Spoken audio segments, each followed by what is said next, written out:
အားလုံးပဲမင်္ဂလာပါခင်ဗျာ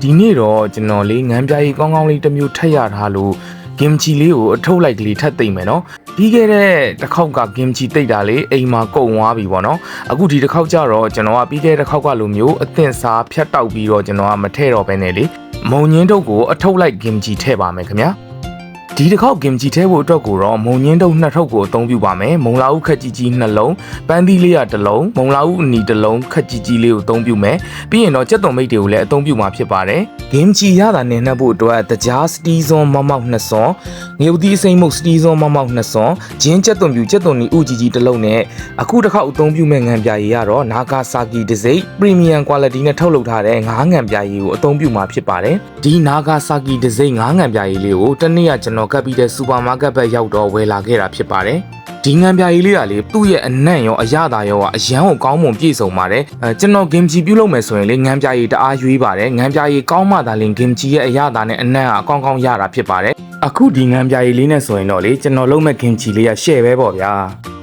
ဂင်ချီပြုတ်လုပ်ဖို့အတွက်ကိုတော့ပထမဆုံးအဆင့်အနေနဲ့တော့မုံညင်းတုပ်ကိုစားရည်စိန်ရမှာဖြစ်ပါတယ်ကျွန်တော်ကမုံညင်းတုပ်ကိုအထုတ်လိုက်ပြုတ်လုပ်မှာဆိုတော့မုံညင်းတုပ်ရဲ့အဖက်ကလေးတွေဟပြီးတော့အခုလိုမျိုးပဲအဖက်ကလေးတွေကြားတဲ့ဒီစားဝင်အောင်လို့တေးသေးချာချာလေးဖြူးထည့်ပြီးတော့စားရည်စိန်ပေးရမှာဖြစ်ပါတယ်စားရည်စိန်ပေးရမယ့်ကြာချိန်အနေနဲ့ကတော့ကျွန်တော်ဂင်ချီထဲတိုင်းလည်းပြောလို့ရှိပါတယ်အနည်းဆုံး3နိုင်4နိုင်လောက်အချိန်ယူပြီးတော့ဒီမုံညင်းတုပ်တွေကိုစားရည်စိန်ထားပေးရမှာဖြစ်ပါတယ်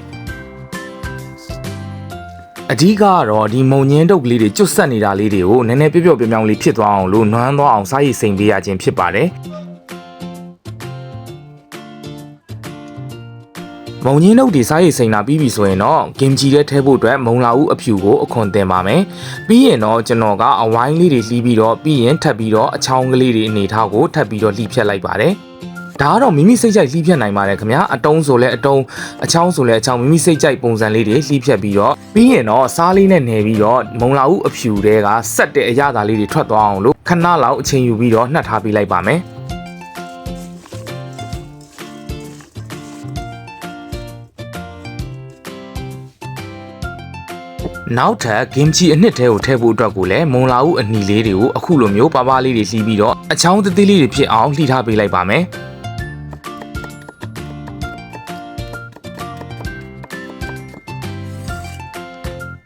မုံလာဦးနီလေးတွေလှီးပေးပြီးဆိုရင်တော့ဂင်ချီတဲကိုမထက်မဖြစ်ထည့်ရမယ်စံမုတ်ကလေးအရေးကြိုပါမယ်ခင်ဗျာစံမုတ်ကိုဟင်းခတ်ရောင်းမနဲ့တစုံမမောက်လောက်ထည့်ပြီးတော့မီးအေးလေးနဲ့အခုလိုမျိုးလေးပဲကြိုပေးထားလိုက်ပါမယ်အခုလိုအနေထားမျိုးလေးရောက်ပြီဆိုရင်တော့အေးခံထားပေးရမှာဖြစ်ပါတယ်ခင်ဗျာဒါပြီးရင်တော့ဂင်ချီထဲကိုထည့်ဖို့အတွက်ကြက်သွန်ဖြူနီချင်းရဲ့ပန်းသီးတစ်လုံးစိတ်ထားတာလေးတွေပါထည့်ပြီးတော့ကြိတ်ပေးထားလိုက်ပါမယ်ပန်းသီးမရှိရင်လည်းတစ်တော်သီးကိုအသုံးပြုနိုင်ပါတယ်တကယ်လို့မထည့်ရင်လည်းရပါတယ်ခင်ဗျာဒါကတော့မိမိစိတ်ကြိုက်ပါခင်ဗျာ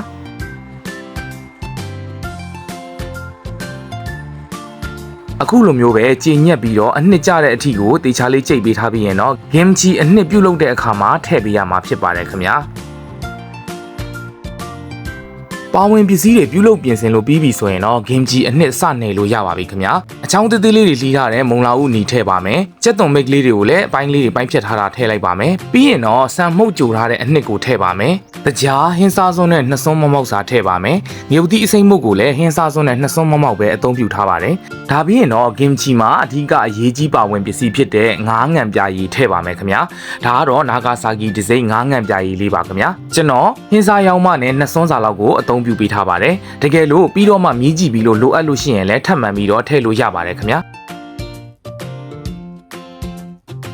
ဒီအစ်စ်မှာပဲခုနကတော့ကြိတ်ထားတဲ့ပန်းသီးရဲ့ကြက်သွန်ဖြူနီချင်းတို့ရဲ့အနှစ်တွေကိုထည့်ပေးရမှာဖြစ်ပါတယ်ဒီနေ့မှာတော့ဗီဒီယိုရိုက်ကူးမှုအမှားယွင်းလေးတစ်ခုကြောင့်အနှစ်ကြိတ်ထားတာလေးတွေကိုထည့်လိုက်တဲ့ဗီဒီယိုကတ်ကလေးကပြတ်သွားခဲ့ပါတယ်ခင်ဗျာအဲ့အတွက်လည်းနားလည်ပြီးတော့ကြည့်ပေးကြဖို့ကျွန်တော်တောင်းဆိုပါရစေခင်ဗျာ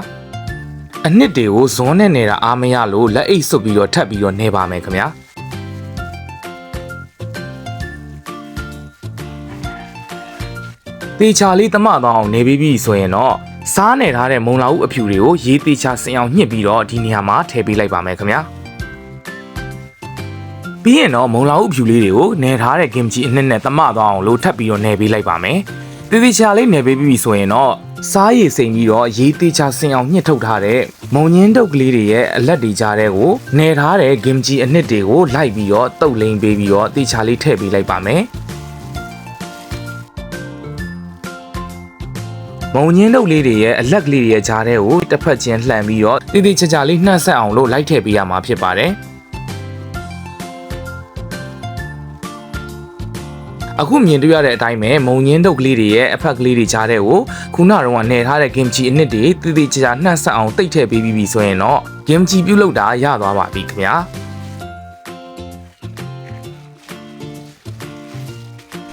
ကဲခုဆိုရင်တော့နောက်ဆုံးအဆင့်အနေနဲ့ဂင်ဂျီရဲ့အချင်အရသာဖောက်ဖို့အတွက်ကို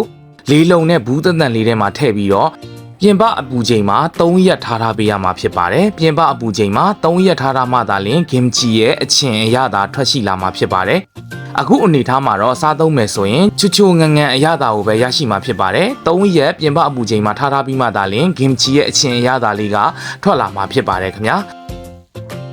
အခုလိုမျိုးမုံညင်းအထုပ်လိုက်ဂင်ဂျီလေးထည့်ထားမယ်ဆိုရင်သူကလနဲ့ချီထားခံပါတယ်ဒါပေမဲ့ရေခဲတစ်တာထဲမှာဖြစ်စေဖရီဇာထဲမှာဖြစ်စေတော့ထားပေးရမှာဖြစ်ပါတယ်စားကန်ဒီကြတော့မှညှက်ယူဖြတ်တောက်ပြီးတော့အလွယ်တကူစားသုံးလို့ရပါတယ်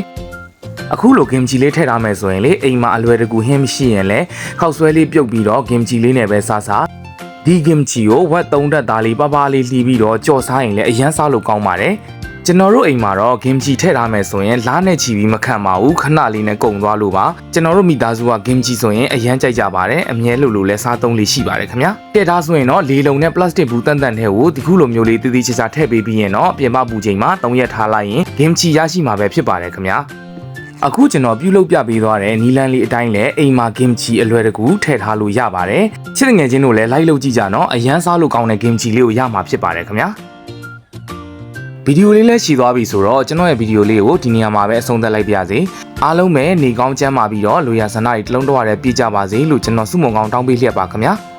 ကဲဒါဆိုရင်တော့နောက်ဗီဒီယိုမှာပြန်တွေ့ကြမယ်နော်အားလုံးပဲတတ်တာဘိုင်